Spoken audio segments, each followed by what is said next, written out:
You tell yourself, just one more time, one more scroll, one more video, one more hit of dopamine, and then you'll stop. You even believe it, but somehow you don't. Your hand moves almost automatically. Your brain already decided before you noticed. And in that moment, something feels off because it doesn't feel like a choice anymore. It feels like a loop. So what does it actually feel like to be addicted? At the beginning, it feels good, really good. It feels like relief after a long day, like escape from stress, like excitement in a boring moment. It gives you something, and your brain remembers that. Every time you experience something pleasurable, whether it's social media, sugar, gaming, or something stronger, your brain releases dopamine, not just a pleasure chemical, but a learning signal. It tells your brain, this matters, do it again. And your brain listens.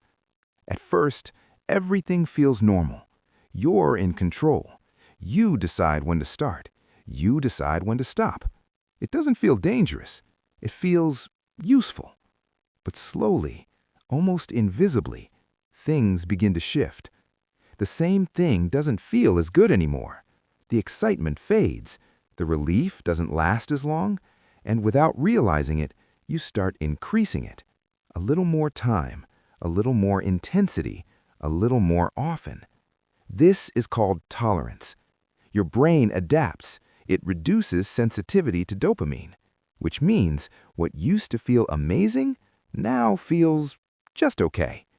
And just okay isn't enough. Now something strange happens. You're no longer doing it because it feels great. You're doing it because not doing it feels worse.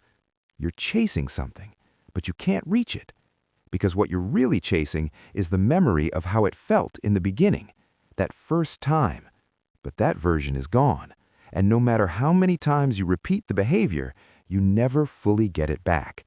So you keep going, not forward, but in circles. And this is where addiction quietly takes hold. The scariest part? It doesn't feel dramatic. It's subtle. It's waking up and saying, today is different, I'll stop, and meaning it. But later, you find yourself doing the same thing again, almost like you skipped the decision. And that creates a strange feeling. Because now you're aware. You can see the pattern, but still feel stuck inside it. Like watching yourself press the same button again and again. Inside your brain, there's a battle. On one side, the part that plans and wants control. On the other, the part that craves reward and relief. In addiction, the balance shifts. The craving system becomes louder, stronger, faster. And the thinking system? Quieter, easier to ignore. So even when you know, you still do it. And here's where it gets unsettling. Addiction today doesn't always look extreme. It can look normal.